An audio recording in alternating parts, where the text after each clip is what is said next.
one of Bernstein's classic statements was that there are three message systems of schooling: curriculum, pedagogy and assessment. And in fact, that part of what he says gets cited so often. In fact, I think it's even in some of the policy documents that you see now. Now, whether he was the first person to say it, I don't know, but it often gets attributed to him. And he talks about curriculum being what gets taught in schools, pedagogy being how it gets taught, and assessment being how it gets evaluated. So how do we know the students have acquired this knowledge? I think that using that kind of language is very helpful even with teachers, even if they don't want to do a PhD or an honours, if they want to talk about their practice.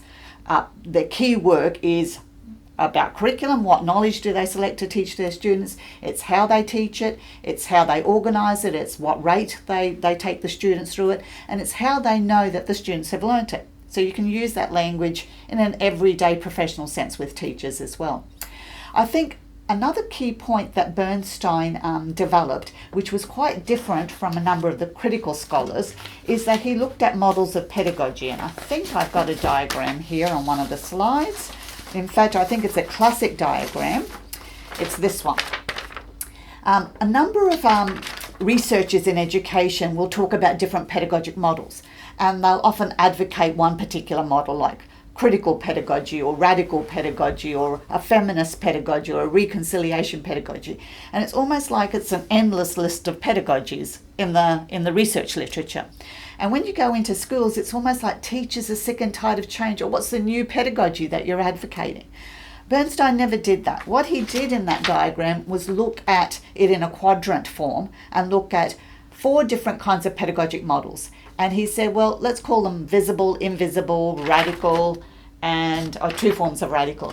And he looked at what was the underpinning assumptions of those different pedagogic models.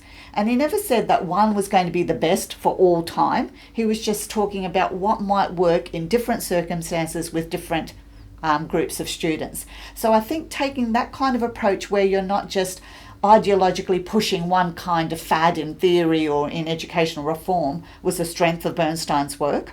And because he drew those diagrams to look at the underlying structures or the underlying power and control principles, it actually provides teachers and researchers with the tools to critically think about different kinds of models of education, curriculum, and pedagogy.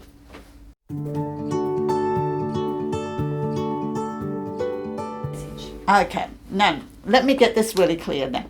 The way that Bernstein gets taken up in a lot of the literature is to say that he said there were 3 message systems of schooling: curriculum, pedagogy and evaluation. The way it often gets taken up in policy documents is that the 3 message systems have to be aligned. Bernstein's work was more saying that what we tend to see is a dominance of assessment. Assessment will then drive both the design of curriculum and pedagogy. He certainly made that statement very clear. We can see that happening now with the national testing and the international testing. If you've got NAPLAN, people are going to aim for getting good results there, and that will drive the nature of the curriculum and the pedagogy. When he was talking about cultural relays in education systems, what he was saying is that the culture gets relayed through the organisation of these 3 message systems. So what becomes official knowledge, and Michael Apple talked a bit about official knowledge, is right at the top level of that complex diagram, where state departments say this is what should be taught in schools and how it should be taught at one level. So they will organise all of the available knowledge that a society at any particular time would be considered the most worthwhile knowledge to pass on to the next generation. They would consider that. They would organise it into categories. So this is going to be in the English curriculum, this is going to be in the mathematics curriculum, this is going to be in the geography curriculum, etc. Bernstein would have said that those categorisations are arbitrary. Who gets to decide what gets taught and what doesn't get taught, what gets included, what doesn't get included, what it is possible for us to think about including in schools and what is not possible to think about. And then what happens is that, so in the Australian case, that's the Australian curriculum. That starts setting up those parameters. And then that gets recontextualised or translated, and in the Queensland case, that would be into things like the C2C curriculum. Now, in that process of translation, he would argue that there's a shift in power and control relationships. So you have to have a look at how a very broad curriculum like the Australian curriculum might get reinterpreted into a particular format with C2C or other curriculum documents, including commercial packages. So it's not just what's happening in the public sector. And then the crucial point is then how does that get translated or recontextualized at the school level and at the classroom level where the rubber hits the road with the students, right? Now, my interpretation of a lot of the Bernstein work is that while there's a common curriculum in some ways, an Australian curriculum for all students, there's a difference between what gets taught to different groups of students. So it's not that if you have a look at pedagogic models, there will be actually quite a lot of similarity in pedagogic models across schools. But what gets taught in different schools, despite the fact that there's in some ways an Australian curriculum, is going to be quite different. And the differential distribution of knowledge affects unequal outcomes. And he was always concerned about ensuring equality. So what knowledge do students get? Why do they get it? Why are students who are equally intelligent in poorer suburbs always not doing as well as students in schools that are in the higher socioeconomic areas? And if we ask that question in a slightly different way, why is the gap, in a sense, increasing between students in the higher socioeconomic areas and students attending schools in the lower socioeconomic areas? What's going on there? Trying to think, it might be in this book, but it's certainly picked up by Alan Sadovnik and a number of other colleagues as well. Bernstein never advocated one pedagogy or another pedagogy. In fact, what he does clearly say is, if you're going to have an invisible pedagogy, and some people call it a progressive pedagogy or an inquiry-based pedagogy, you actually have to have certain conditions for that pedagogy to be effective.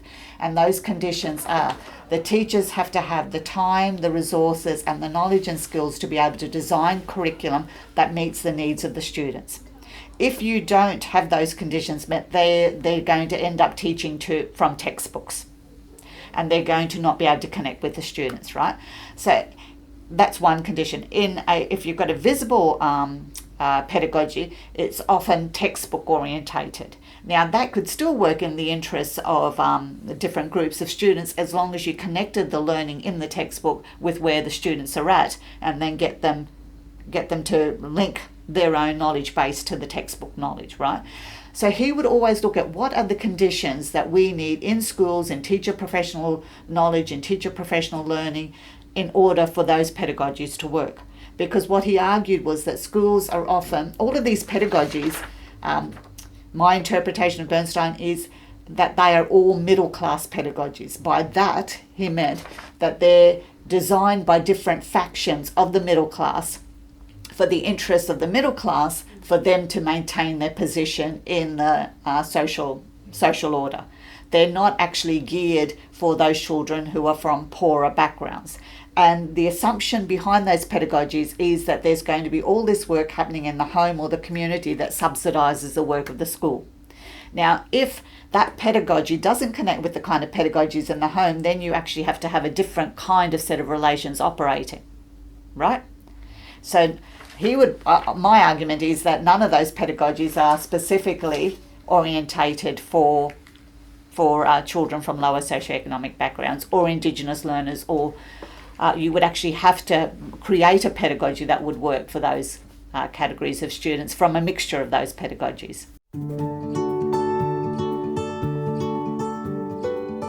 Do you know, I'm very fortunate to work with some excellent colleagues who are a part of an international Bernstein network, and you know some of those scholars, so that are actually also working in very disadvantaged communities. And I think there's there's a number of aspects of Bernstein's work, but one is that notion of thinking with theory, thinking with the concepts. So I think a lot of scholars are now trying to push that. What are these new research methodologies? If we take Bernstein's work quite seriously, what would they look like on the ground? Gemma Moss, in fact, has done a fair bit of work on the relationship between what Bernstein calls the L1 and the L2. The L1 is the theory, the L2 is this empirical reality, and she's got quite a lovely paper in the European Journal of Educational Research specifically on that. Gabrielle Ivanson's also been doing complex work in that area, and we've been playing with those ideas with looking at research and research interviewing as co-inquiry. So rather than actually going in and just interviewing people and teachers say, did I get that right after you interview them? We keep saying, no, it's not about getting it right or not. We're working with you together to co-problem solve what's going on here. So as I interview some of the teachers, perhaps individually or in focus groups, I actually jot down a lot of notes and I go, this is how I understood what you said to me. And I actually show them my notes. Did I get it right? Because we're actually trying to co-produce and co-problem solve what's going on in these schools and produce data in that process and then think about it in a different way. And if you have a look at Bernstein's work, in the early days when he was writing in the 60s and 70s, it was that kind of traditional model of a scientific research, a control and an experimental group, and they'd give the children these kind of tasks to do. And when I was working with him, he was using a lot of qualitative research. I mean, he was working with me and other students who were using qualitative research methods. But it would have been those old kind of anthropological methods of the researcher going into the field, collecting the data, bringing it back, theorising it. I think we have to evolve the theory and the method of the theory with these new approaches to qualitative inquiry. That's number one. The other aspect is Bernstein never dealt with issues of affect theory. Looking at feelings, bodily interactions, those kinds of things. There's a whole group of scholars in health and physical education that aren't looking at the pedagogic device alone, they're looking at the corporeal device. So how does the body get constructed through schooling? And there's a number of scholars that are now looking at affect. How do we feel it in the body first and then in the thoughts and the emotions? So it's not just how meaning is made through language, but how meaning is constructed in bodily interactions like in some of these schools, the students don't speak when they first, well, they do speak, but they don't speak in the kind of middle class language style when they first come to school. But they've got other ways of trying to communicate. So how do we work with those students to actually give them access to what some people consider quite powerful knowledge that schooling offers?